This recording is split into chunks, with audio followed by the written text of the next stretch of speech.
ஓம் நம சிவாய. திருச்சிற்றம்பலம்.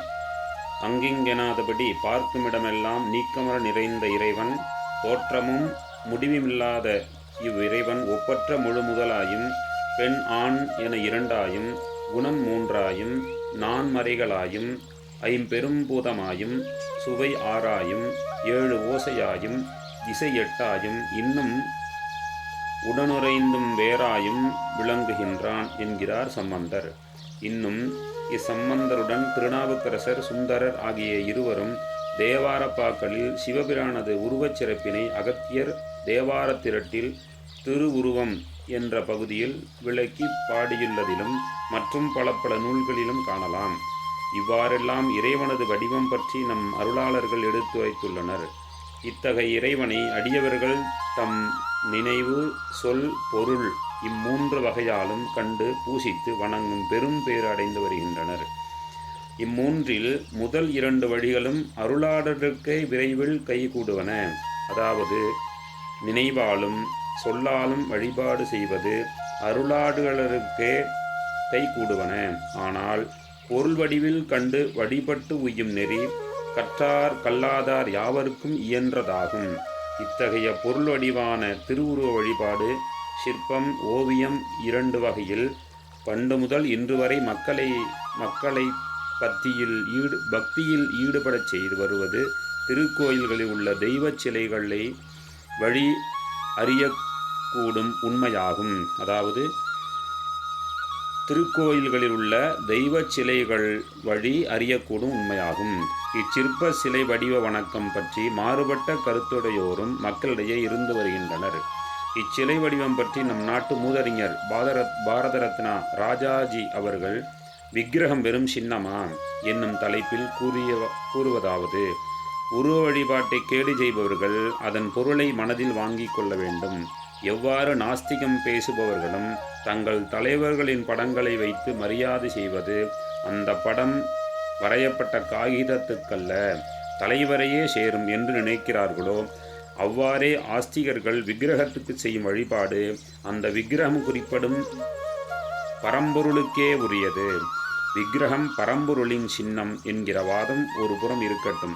விக்கிரகத்தை வெறும் சின்னம் என்று மட்டும் ஏன் கொள்ள வேண்டும்? எங்கும் நிறைந்த சர்வ வியாபகமான சக்தியானது பக்தன் வழிபடும் விக்கிரகத்தில் மட்டும் இல்லையா? நாம் காண்கின்ற பௌதீக உலகில் உள்ள சின்னஞ்சிறு அணுவிலும் உறையும் பரம்பொருளின் பராசக்தியானது ரிஷிகள் தந்துள்ள வருணனைகளின்படி நம் மனதில் நாம் உருவாக்கும் திவ்யமான நாம ரூபங்களிலும் நிச்சயமாக உரைகிறது. எனவே இதெல்லாம் சின்னம் என்று சொல்வதால் முழு உண்மையும் சொன்னதாகாது.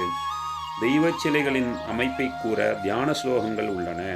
பூஜையின் போது வடிவத்தை தியானம் செய்தும் மனத்தில் கொள்ள வேண்டிய அந்தந்த தெய்வங்களுக்கு உரிய மந்திரங்களை பிழையின்றி உச்சரித்தால் அந்த தெய்வ உருவங்கள் சூக்ஷ்ம சலனத்தால் உருவாகி சாதகனின் மந்திர பார்வையில் தோன்றும் எனப்படுகிறது. நேர்முகமாக சில ஆண்டுகளுக்கு முன் பார்த்தனர் என்றும் அமெரிக்க விஞ்ஞானிகள் ஓசையின் சூக்ஷ்ம சலனங்களை ஆராய்ந்து கண்டுபிடித்தனர் என்றும் கூறுவர். சிலை வடிவங்கள் இறைவனின் தத்துவங்களை விளக்குபவை. இவை தொன்மையானவை. விக்கிரக வழிபாடு ஒரு காலத்தில் உலகெங்கும் பரவி இருந்தது. எகிப்தில் உருவ வழிபாடு இருந்துள்ளது. கிரேக்கர், ரோமர் இவர்களும் உருவங்களை வைத்து முன் வழிபட்டனர். தீ, மழை, காதல், போர் ஆகிய செயல்களுக்கு தீக்கடவுள், மழைக்கடவுள், காதற்கடவுள், போர்க்கடவுள் என்ற அனைத்து உலகச் செயல்களுக்கும் ஒவ்வொரு அதிதேவதை இருப்பதாக கருதி வழிபட்டு வந்துள்ளனர். நம் பாரத கண்டத்தை பொறுத்தமட்டில் சிலை வடிவ வழிபாடு பற்றி எடுத்துரைக்க இங்கு பார்க்குமிடமெங்கும் நீக்கமர நிறைந்துள்ள கோயில்களே போதுமான சான்றாகும். இங்கு விளங்கும் கோயில்களின் வழிபாட்டினால்தான் இந்திய மக்களது வாழ்வு செம்மை நெறி நின்று வருகிறது. ஆனால் இவ்வாறு விளங்கும் தெய்வ வடிவங்களின் விளக்கங்களை உணர்ந்தோர் சிலர் மட்டுமே. இவற்றை உணர்ந்த எழுத்துள்ள சில சிற்ப நூல்கள், புராணங்கள் பல உள்ளன.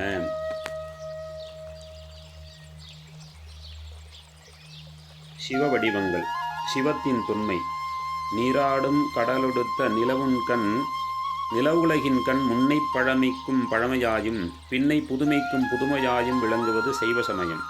சிவ வழிபாடே உலகின் மிக்க பழமையானது என்பர் சர் ஜான் மார்ஷல்.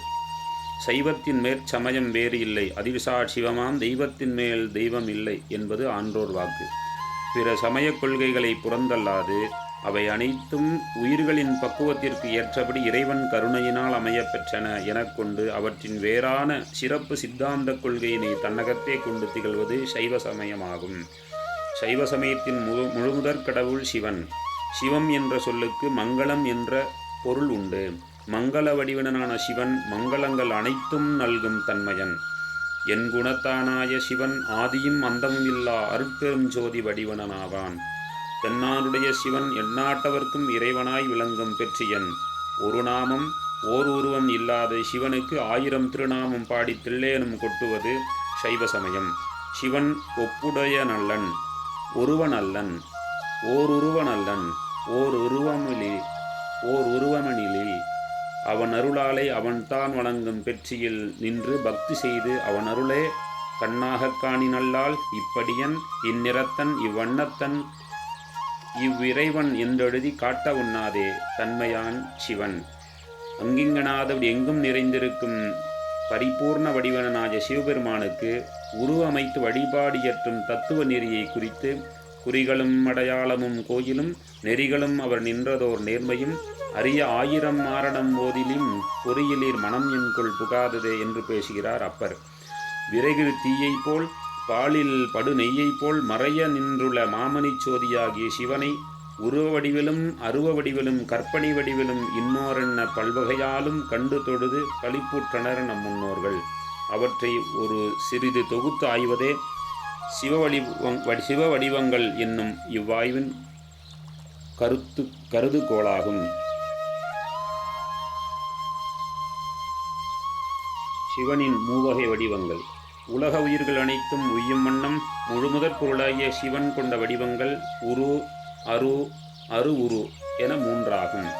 ஏகத்து உருவும் அருவும் அரு உருவுமாகி வருவ வடிவம் பலவாய் என்ன குமரகுருபரர் கூறுகிறார். இம்மூன்றையும் தத்துவம், மூர்த்தி, பிரபாவம் என்று ஆகமங்கள் கூறும். உரு என்பது சகல திருமேனி, அதாவது நான்முகன், திருமால், உருத்திரன், மகேசன் என்னும் 4 வடிவங்களாகும். அருவம் என்பது நிற்கள திருமேனி, வடிவம் இல்லாதது. இது சிவம், சக்தி, விந்து, நாதம் என்றும் 4 ஆகும்.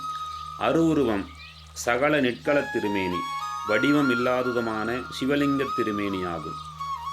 இந்த 3னையும் சிற்பக்கலை நூல்களில் உருவம் சகலம், தலை, உடல், கை, கால் முதலிய உறுப்புகள் அமைந்த நடராசர், சந்திரசேகர் முதலிய மகேஸ்வர வடிவங்கள் என்றும், அருவம் நிற்களம் உறுப்புகள் எதுவும் இல்லாத சிவலிங்கம் என்றும், அரு உருவம் சகல நிற்களம் இந்த அரு உரு இரு கூறுகளும் அமையப்பெற்ற முகலிங்கம் எனவும் கூறப்பட்டுள்ளன. இங்கு முதலில் கூறப்பட்ட உரு 4, அரு 4, அரு உரு 1 ஆக 9ம் நவம் தரும் பேதம் எனப்படும். இவையாவும் உயிர்களின் பிறப்பை ஒழிக்க இறைவன் கொண்ட கருணை வடிவங்களாகும். இவ்வடிவங்கள் இருவினைக்கு ஈடாகும் எலும்பும் தசையும் இரத்தமும் நரம்பும் கொண்ட வடிவம் போன்றது அன்று. கண்ணாடியில் காணும் தோற்றம் போன்றது. கண்ணாடியில் காணும் தோற்றம் போன்றது. விண்வெளியில் தோன்றும் வானவில் போன்றது. இதனை வித்யாதேகம் என்று ஆகமங்கள் கூறும். அவற்றின் விரிவார்ந்த விளக்கங்களை இணைய முறையே தனித்தனி அதிகாரங்களில் காண்போம். சிவலிங்கம். சிவ வடிவங்களில் மிகவும் தொன்மையானது சிவலிங்கம். குணமும் குறியும் கடந்த பேரொளியாகிய இறைவனை ஒரு குறியின் கண் வைத்து வழிபடும் பொருட்டு திகழ்வது சிவலிங்கமாகும். சிவலிங்கம் என்ற சொல்லுக்கு லிங்கம் என்னும் தொடர் சித்தரித்தல் என பொருள்படும். சிவபிரான் படைப்பு முதலான 5 தொழில்களாலும் பிரபஞ்சத்தை சித்தரிக்கின்றதால் சிவலிங்கம் என பெயர் ஏற்பட்டது. கண்ணுக்கு புலப்படாத அருவத் திருமேனிக்கும் கண்ணுக்கு புலப்படும் உருவத் திருமேனிக்கும் மூலமான இருப்பிடமாகிய சிவபெருமானை அறிந்து வழிபடுவதற்கு அடையாளமாக விளங்குவது சிவலிங்கம். காணாத அறிவினுக்கும் உருவினுக்கும் காரணமாய் நீனாகம் அணிந்தார்க்கு நிகழ்குறியாம் சிவலிங்கம். நானாது தேடிய மால் நான்முகனும் காணநடு சேனாரும் தழற்பிடம்பாய் தோன்றி